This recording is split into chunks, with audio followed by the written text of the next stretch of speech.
What a dump, the biker leader laughed. Walking into the VFW hall, he saw the room was empty, save for an elderly couple eating in silence. "Hey, Grandpa, get us some beers." The 82-year-old veteran, Serene, didn't move. The biker grabbed the old man's Coca-Cola. "Deaf, I said, beer," he yelled, and threw the soda onto the veteran's chest and his wife. The old man just picked up a napkin. A fatal mistake. The biker didn't know it was 1300, the time of the weekly meeting, and he didn't know that the 50 men sitting silently in the back banquet hall were all active-duty Marines who had just heard everything. Where are you watching this story from? Let us know in the comments. If this journey of valor touched you, consider subscribing to Silent Veterans and help us give a voice to more incredible stories of our silent veterans. The veterans of foreign wars post 847 sat on a quiet street in Jacksonville, North Carolina, 3 miles from Marine Corps Base Camp Lejeune. It was a modest single-story building painted in faded white, with a gravel parking lot and a hand-painted sign that had weathered 40 years of coastal storms. An American flag hung from a pole out front, snapping lazily in the warm September breeze. Inside, the main hall was exactly what you'd expect from a VFW post. Wood-paneled walls covered with military memorabilia, unit patches, photographs of young men in uniforms from wars spanning 8 decades, a shadow box containing medals and ribbons, a faded Marine Corps flag signed by members of the post who'd served in Vietnam. The floor was worn linoleum, the kind that showed every scuff mark and cigarette burn from decades of use. A small bar ran along one wall, unmanned at the moment, with a few bottles of cheap whiskey and beer taps that had seen better days. It was Tuesday afternoon, 12:45 hours. The lunch rush, if you could call it that, was over. The place was mostly empty. At a corner table near the kitchen, an elderly couple sat eating lunch in comfortable silence. The man was Samuel Briggs, 82 years old, thin as a rail, with a shock of white hair and gentle brown eyes behind wire-rimmed glasses. He wore khaki pants, a simple button-down shirt, and a baseball cap with a Marine Corps emblem. His hands, gnarled with arthritis, trembled slightly as he lifted a spoonful of soup to his mouth. Beside him sat his wife, Dorothy, 79, small and frail, with silver hair pinned neatly in a bun. She wore a simple floral dress and cardigan despite the warm weather. Her own hands shook as she cut a sandwich into small pieces. They'd been married 56 years. They came to the VFW every Tuesday for lunch, had done so for the past decade since Samuel's health had declined and cooking had become difficult. Samuel was a Korean War veteran, 1st Marine Division, Chosun Reservoir. He'd been a rifleman, 19 years old, when the Chinese army had surrounded his unit in the frozen mountains. He'd lost 3 toes to frostbite and carried shrapnel in his left leg that still set off metal detectors at airports. He didn't talk about it much. Most of the old-timers didn't. Dorothy sipped her iced tea and looked at her husband with the kind of affection that only comes from decades of quiet partnership. "The soup good, Sam?" "It's fine, a dear," he said, his voice soft, slightly hoarse from age, warm. They ate in peaceful silence, the only sounds the clink of spoons on bowls and the distant hum of a refrigerator from the kitchen. That's when the door burst open. 5 men walked in, or rather swaggered in. They were bikers, members of a motorcycle club called the Iron Reapers. Not a proper MC with any real history, just a collection of middle-aged men trying to recapture youth through leather vests and loud pipes. They wore dirty jeans, scuffed boots, and cuts, leather vests with patches proclaiming their club affiliation. Their bikes, 3 Harleys and 2 Japanese cruisers, sat outside, chrome gleaming in the afternoon sun. The leader was a man who called himself Reaper. His real name was Dale Kovacs, 46 years old, divorced twice, worked sporadically as a mechanic when he wasn't drinking. He was 6'2", about 260 with a beer gut straining against a stained white t-shirt under his vest. His beard was long and unkempt, his eyes glassy from the 6 beers he'd already had at a bar down the road. A cigarette dangled from his lips. Behind him were 4 others, Snake, Diesel, Hammer, and Ghost, all middle-aged, all moderately drunk, all looking for somewhere to continue their afternoon ride and maybe cause some trouble because that's what they thought real bikers did. Reaper stopped just inside the door, looked around the empty hall and laughed, a loud, mocking sound. "What a dump," he said, loud enough for everyone to hear. Not that there was anyone to hear except the old couple. His crew laughed with him, that pack mentality laugh that comes from men who feed off each other's worst impulses. Reaper's eyes landed on Samuel and Dorothy sitting quietly in the corner. He smirked, nudged Snake. "Look at that. Grandpa and Grandma having their lunch. Adorable." More laughter. Reaper walked toward them, boots heavy on the linoleum, his crew following. He stopped at their table, loomed over them with the casual arrogance of someone who'd never been told no in a way that mattered. "Hey, Grandpa," Reaper said, voice loud and mocking. "This place got any service? We need some beers, cold ones. Now." Samuel looked up slowly. His expression was serene, unchanged. He'd dealt with bullies before, in school, in the Corps, in life. He knew the type. Loud, insecure, looking for validation through intimidation. "The bar's not manned right now," Samuel said quietly, politely. "But there's cold beer in the cooler behind the counter. Help yourself. Honor system. $5 a bottle. There's a jar." His voice was respectful, non-confrontational. The response of someone who'd learned over 8 decades that you don't escalate situations unnecessarily.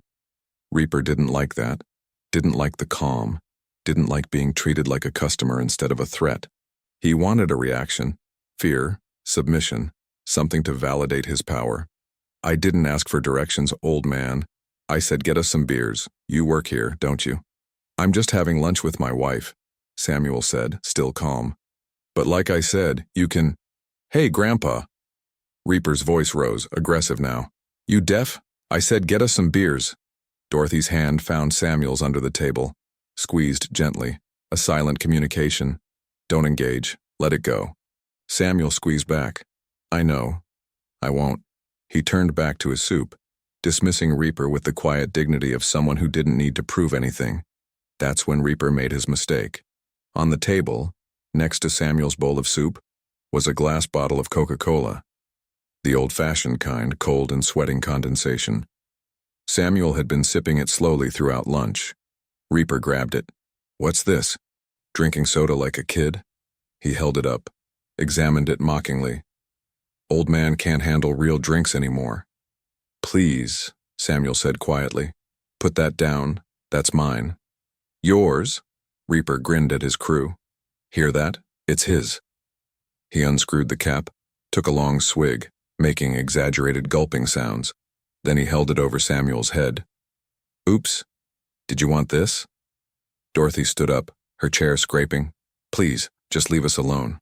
We're not bothering anyone." Reaper looked at her like she was an insect. "Sit down, Grandma, before you break a hip." That's when he did it. He turned the Coke bottle upside down and poured it over Samuel's head. The cold liquid splashed over the old man's white hair, ran down his face, soaked into his shirt. It splattered onto Dorothy, staining her floral dress. Samuel sat there, eyes closed, liquid dripping from his chin, his expression unchanged. Serene. Patient. Dorothy gasped, stood frozen, hands over her mouth. Reaper laughed. That ugly, triumphant laugh of someone who thinks they've won. "That's what you get for disrespecting me, old man. Maybe now you'll learn some manners." Samuel reached for a napkin from the metal dispenser on the table. Slowly, methodically, he began wiping his face. His hands shook, not from fear, but from age and arthritis. He dabbed at Dorothy's dress gently. "It's okay, dear," he said quietly. "It's just soda. It'll wash out." Reaper watched this, felt his moment of triumph fading. The old man wasn't crying, wasn't angry, wasn't giving him the satisfaction of a reaction. That pissed him off more than anything. "You know what? Screw this dump. Let's go somewhere that has real service." He turned to his crew. "Come on. This place is dead anyway." They started walking toward the door, laughing, congratulating Reaper on putting the old man in his place.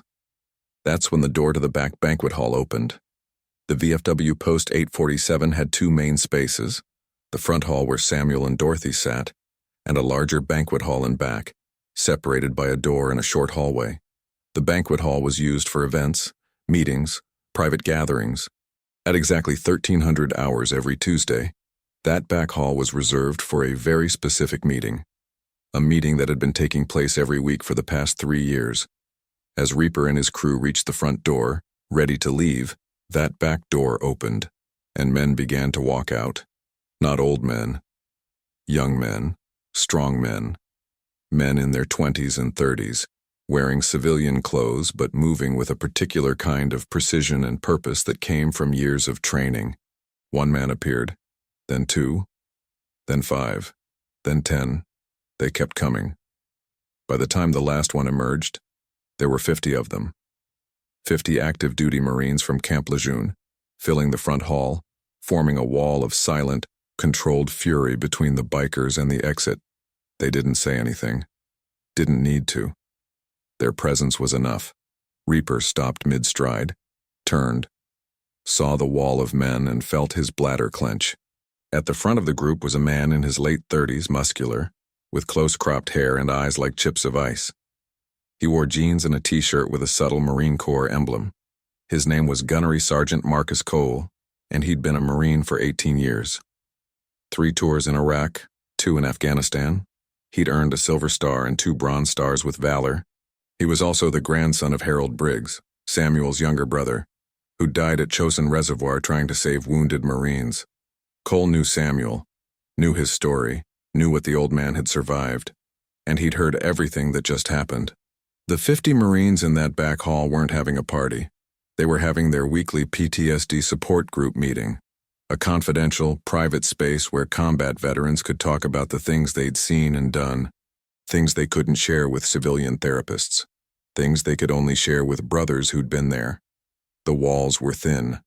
Every word Reaper had said had carried through. Cole took 1 step forward. The other 49 Marines moved with him, a coordinated, unconscious movement. "Gentlemen," Cole said, his voice quiet, controlled, dangerous. "I think you owe that man an apology." Reaper tried to summon his earlier bravado. "We don't owe anyone anything. We were just—" "You poured soda on an 82-year-old Korean War veteran and his wife." Cole's voice never rose, but it cut like a blade. "You disrespected him. You disrespected her. You disrespected this hall, and you disrespected every man who ever wore the uniform." He took another step. The Marines behind him didn't move, but their presence was a physical weight. "So I'll say it again. I think you owe that man an apology." Reaper looked at his crew, looked at the 50 Marines, did the math. "Look, man, we didn't know. You didn't know he was a veteran." Cole pointed at Samuel's cap, clearly visible, with the Marine Corps emblem. "You didn't know this was a Veterans of Foreign Wars hall. You're either stupid or blind, which is it?" Reaper's face flushed. "We were just messing around. No harm meant." "No harm?" Cole's voice finally rose. "You assaulted an elderly man and his wife. In a place built to honor their sacrifice, you think that's no harm?" Samuel's voice came from the corner, quiet but clear. "Son, it's all right. They were just—" "Sir." Cole turned to Samuel, his voice softening with profound respect. "With all due respect, it's not all right. You served. You bled. You earned the right to eat lunch in peace. And these—" He gestured at the bikers with disgust. "These men disrespected that." He turned back to Reaper. "So, last time, apologize. Now, to the sergeant and his wife." The word sergeant landed on the bikers like a hammer.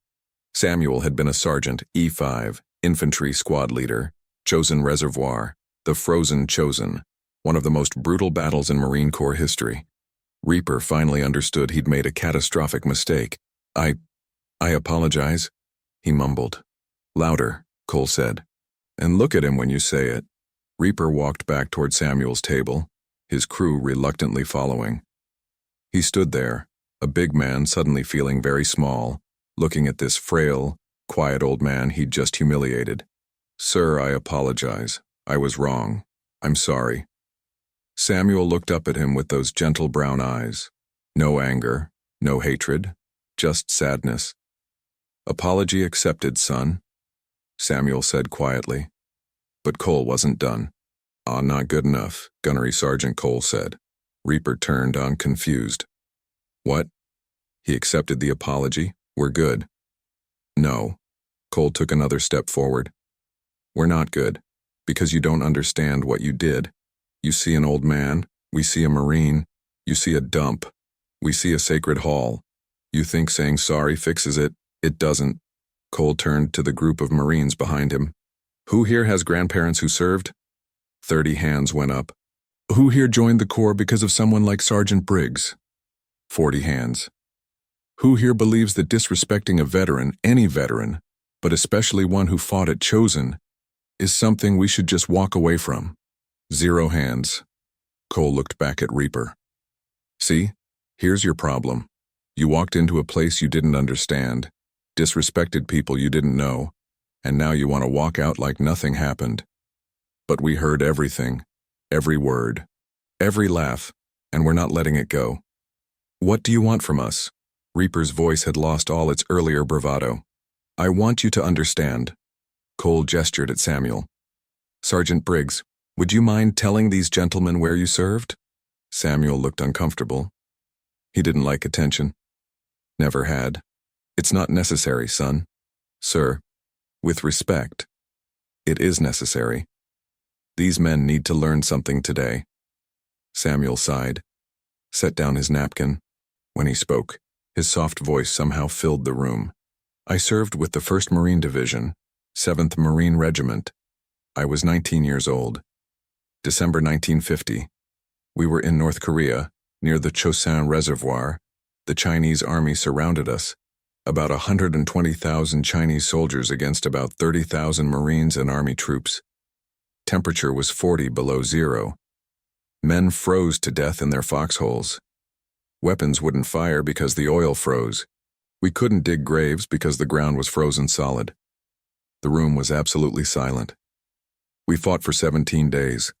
Breakout, they called it. Fighting retreat. 17 days of constant combat in conditions you can't imagine. Men with frostbite so bad their fingers and toes turned black and fell off.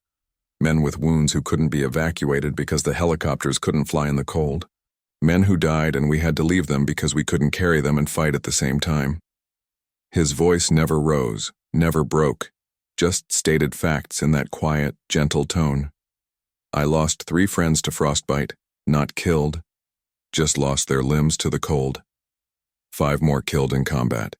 One of them was my best friend, Tommy Chen, 20 years old. Took a bullet through the throat while carrying ammunition to our position. Died in my arms asking me to write his mother. I still have the letter she sent back. Keep it in my dresser. Dorothy reached over, took his hand. We made it out. About 15,000 casualties total, but we brought most of our wounded and dead with us. We didn't leave anyone behind if we could help it. That's what Marines do. He looked at Reaper. I'm not telling you this to make you feel bad, son. I'm telling you because you need to understand that every veteran in this hall, in every VFW hall in this country, has a story. Some fought, some didn't. But they all served. They all sacrificed. And they all deserve respect. Reaper stood there, face pale, hands shaking slightly. Not from fear of the Marines around him. From shame. From the crushing weight of understanding what he'd done. Sir, I don't know what to say. You don't have to say anything, Samuel said. Just remember it. That's all.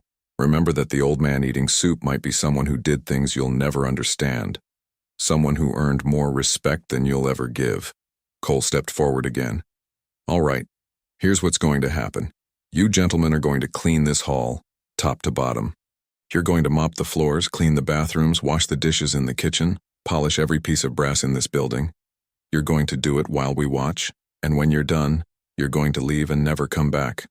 Understand? Reaper nodded mutely. I didn't hear you. Yes. We understand. Yes. What? Yes. Gunnery Sergeant. Better. For the next 3 hours, 5 bikers cleaned the VFW Post 847 under the watchful eyes of 50 Marines. They mopped floors.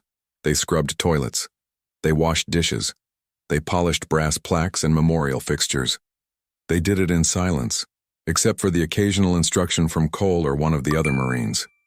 Samuel and Dorothy had long since left, driven home by one of the younger Marines who wanted to make sure they got back safely.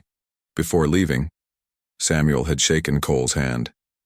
"Thank you, Marcus, but you didn't need to do all this." "Sir, yes, we did. Because if we don't stand up for you, then what are we? You earned this respect. We're just making sure you get it."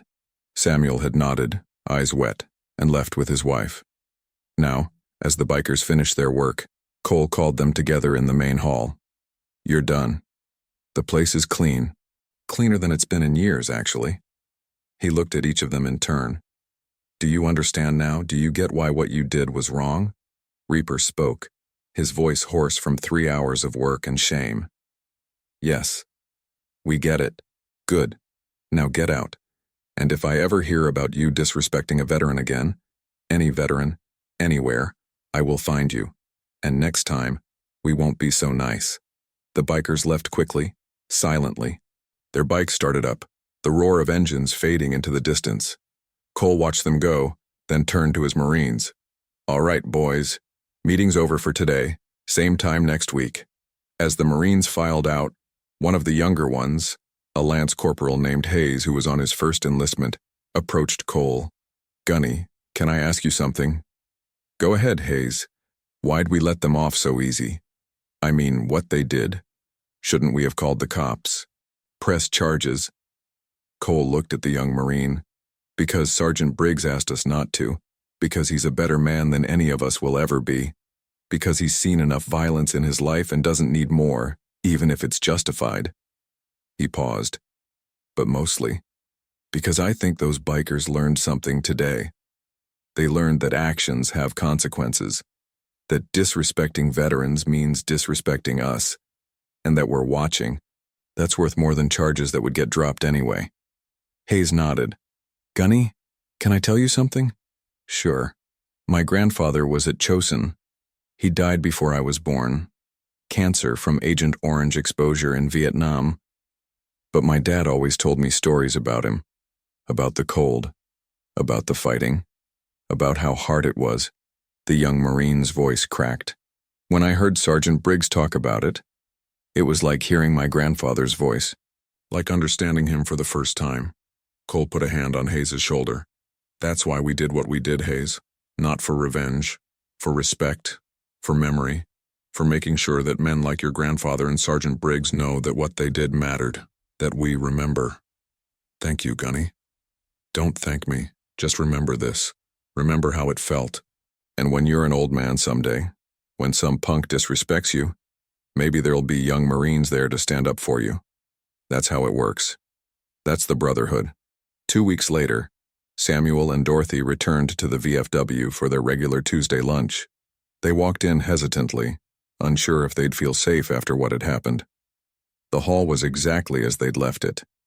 Clean. Quiet. Peaceful. Behind the bar, a young Marine in civilian clothes, one of the members of Cole's group, was working the lunch shift as a volunteer. "Sergeant Briggs," he said, smiling. "Good to see you, sir. Your regular table's open. Soup's hot today. Made it fresh this morning." Samuel looked around, saw several other Marines from that day eating lunch at various tables. They nodded respectfully but didn't make a big deal of it, just quiet acknowledgement. He and Dorothy sat at their regular table.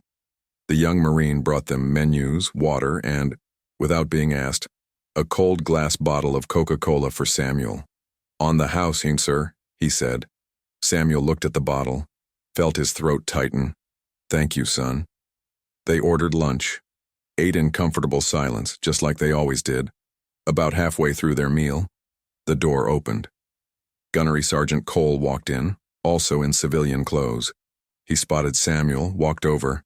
"Sir, mind if I join you for a minute?" "Please." Samuel gestured at an empty chair. Cole sat, looked at the old Marine. "I wanted to apologize, sir, for what happened, for not being here to prevent it. This hall should be a safe place for you, and we failed to make it that." Samuel shook his head. "You didn't fail, son. You can't prevent every bad thing from happening, But you made it right. That's what matters. Still, I wanted you to know that we've arranged for someone to be here during lunch hours. Volunteers from the group, to make sure nothing like that happens again. That's not necessary. Sir, with respect, it is. Not just for you. For all the veterans who come here. This hall should be a place of peace, of brotherhood, and we're going to make sure it stays that way. Dorothy spoke up, her soft voice carrying gentle gratitude.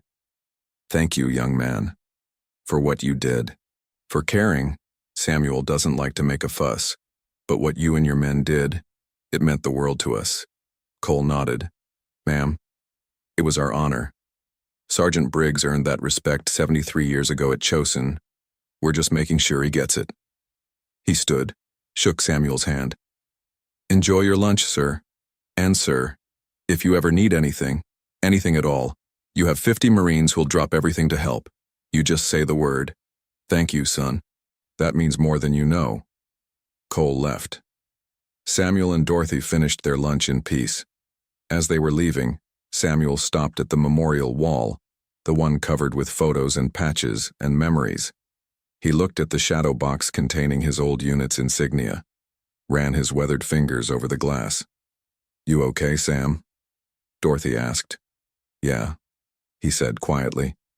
Just remembering Tommy Chen and all the boys who didn't make it home, wishing they could see this, see that people still care, that young Marines still understand what it meant.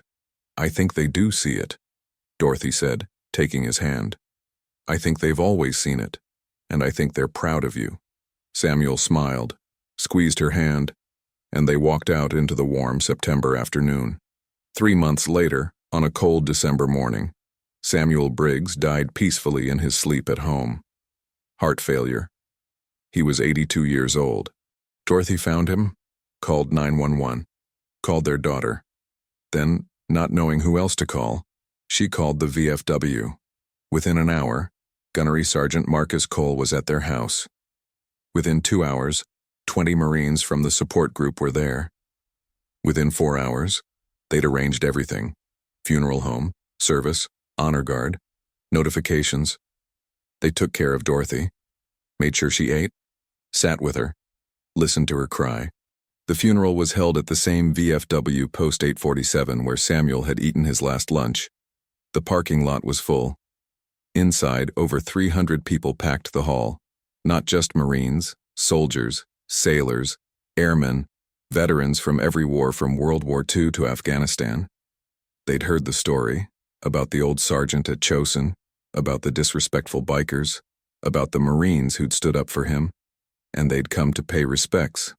But there were also civilians, neighbors, friends, people from the community who'd heard what happened and wanted to honor a man who'd served with quiet dignity for 8 decades.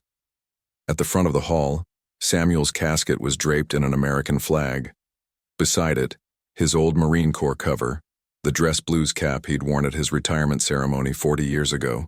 A photograph showed him as a young man, 19 years old, in combat fatigues, Korea, 1950, young and strong and alive.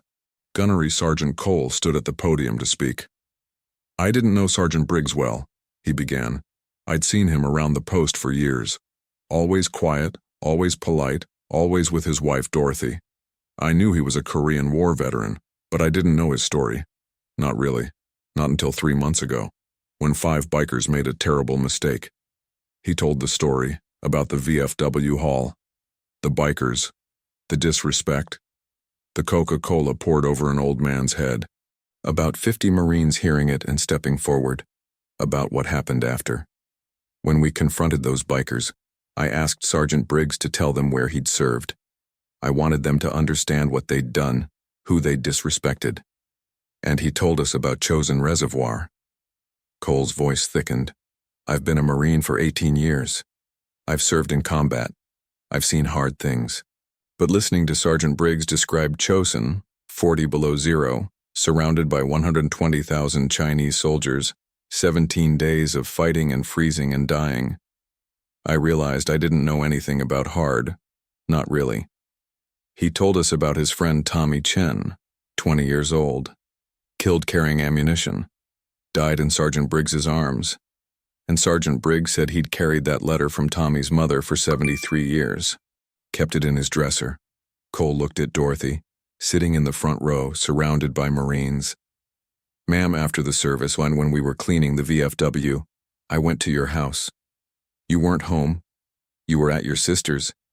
And I did something I shouldn't have done. I went into your bedroom. I opened the dresser, and I found the letters.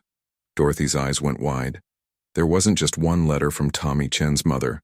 There were 47 letters from 47 different families, mothers, fathers, wives, children, all of them writing to Sergeant Briggs to thank him for serving with their loved ones, for trying to save them, for bringing their bodies home, for being a friend to their sons and husbands and fathers.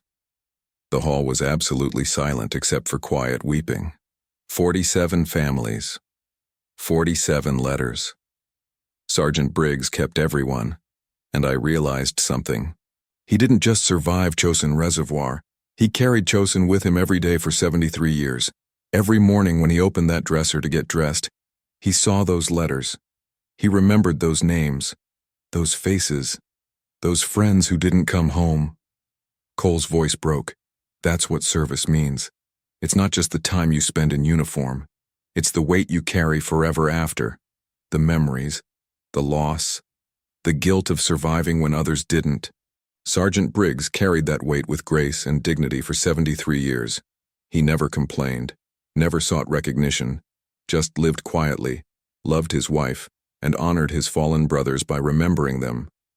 He looked at the casket. Sir, you can rest now. Your watch is over. Tommy Chen and all the boys who fell at Chosin are waiting for you. And we, your brothers in the Corps, young and old, will carry the memory forward. We'll make sure your sacrifice, your service, your quiet dignity is never forgotten. The Marine Corps Honor Guard performed the service with precision. 7 rifles fired 3 volleys. A bugler played taps. The flag was folded into a crisp triangle and presented to Dorothy, who clutched it to her chest and wept. As the service ended and people filed out, something unexpected happened. A man in his 60s approached Dorothy. He wore a simple suit, civilian clothes, but moved like military. Behind him were 4 others, men in their 50s and 60s, all with that same bearing. Mrs. Briggs, the man said, my name is Thomas Chen, Jr. My father was Tommy Chen, the one your husband wrote you about. Dorothy gasped. I found your husband through the story that went viral online about the VFW and the bikers. Someone posted it on social media and it spread. When I saw the name Samuel Briggs, 1st Marine Division, Chosin Reservoir, I knew that was the man my mother told me about. The Marine who held my father while he died, who wrote her that letter, who told her that my father was brave and died a hero. Tommy Chen, Jr. His voice broke.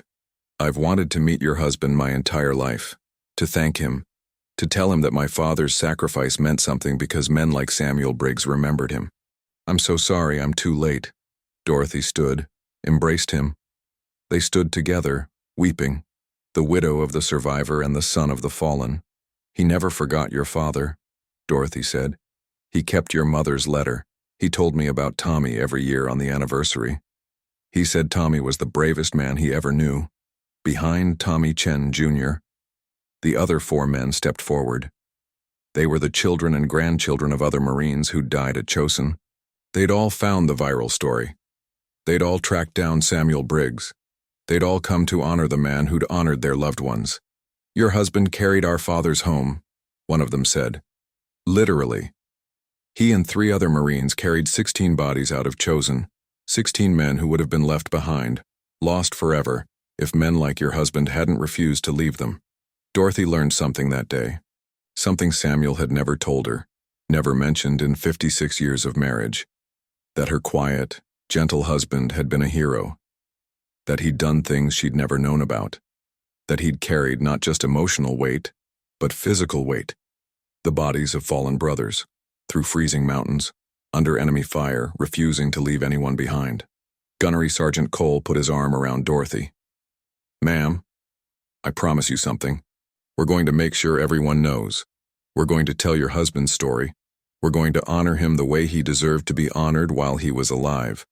6 months later, VFW Post 847 held a dedication ceremony. The main hall had been renamed. A new plaque hung above the entrance, Samuel Briggs Memorial Hall, in honor of all who served at Chosin Reservoir. Inside, a new exhibit covered one entire wall. Photographs, unit patches, maps of the Chosin Reservoir battle. And in the center, a shadow box containing Samuel's medals, including a silver star he'd earned but never talked about. Never worn. Dorothy had found it in the dresser, hidden beneath the letters. He'd never told her about it. Never mentioned that he'd earned it for leading his squad through enemy fire to rescue wounded Marines trapped in a frozen gully. The citation, yellowed with age, described how Sergeant Briggs had personally carried 3 wounded men to safety while under sustained machine gun fire, then returned twice more to retrieve the bodies of fallen Marines. Dorothy stood at the dedication ceremony, flanked by Marcus Cole and the 50 Marines who'd become her extended family. Thomas Chen Jr. was there. So were the families of the other chosen casualties. Over 500 people filled the parking lot and spilled into the street. A Marine Corps general had flown in from Quantico. He spoke about Chosin, about the frozen Chosin, about the march to glory, where Marines fought their way out against impossible odds. He spoke about men like Samuel Briggs, quiet heroes who'd done extraordinary things and then returned to ordinary lives. Sergeant Briggs never sought recognition, the general said. He never wrote a book or gave interviews. He just lived his life with dignity and grace. But his service mattered. His sacrifice mattered. And today, we make sure that future generations will know it. Dorothy was invited to unveil the plaque. Her hands shook, not from age, though she was nearly 80 now, but from emotion.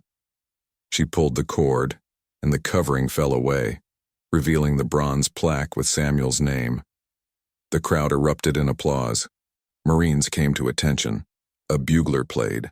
The flag snapped in the December wind, the same wind that had blown the day Samuel died, 1 year ago to the day. After the ceremony, as people mingled and shared stories, something remarkable happened. One by one, young Marines approached Dorothy, not the ones from Cole's support group, but new faces, Marines who'd heard the story and been inspired by it. "I, ma'am," a lance corporal said, barely 20 years old. "I joined the Corps because of your husband's story. When I heard what he did at Chosin, and then how those Marines stood up for him at the VFW, it made me understand what the Corps really means. Brotherhood, honor, taking care of our own."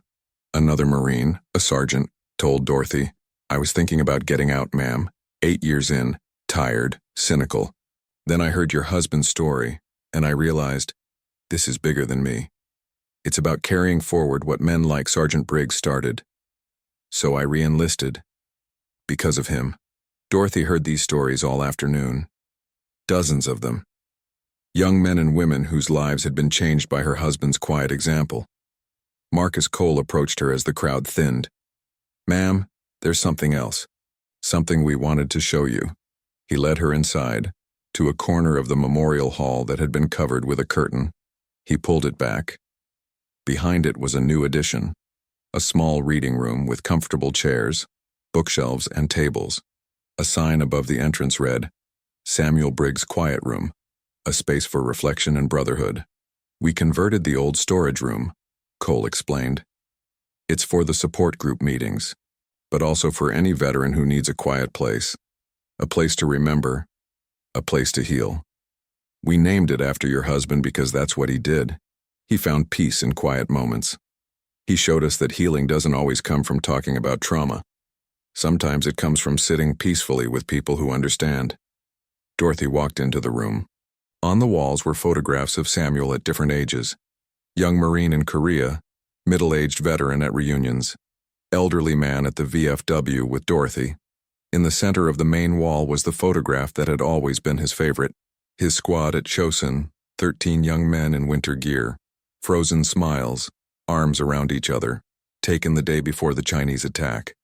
Samuel was there, 19 years old, standing next to Tommy Chen. Of the 13 men in that photo, only 4 had survived. Dorothy touched the photograph, traced Samuel's young face with her finger. He would have liked this, she said softly. He always said the Corps was about family, about taking care of each other. This room, it's exactly what he would have wanted. Cole nodded. Ma'am, I promise you, this room will be here long after we're all gone. Every Marine who uses it will know whose name it bears, and they'll know why. They'll know about Chosen, about sacrifice, about a man who carried his brothers home and then carried their memory for the rest of his life. That evening, as Dorothy prepared to leave, she stopped at Samuel's memorial plaque one more time, ran her fingers over his name, etched in bronze.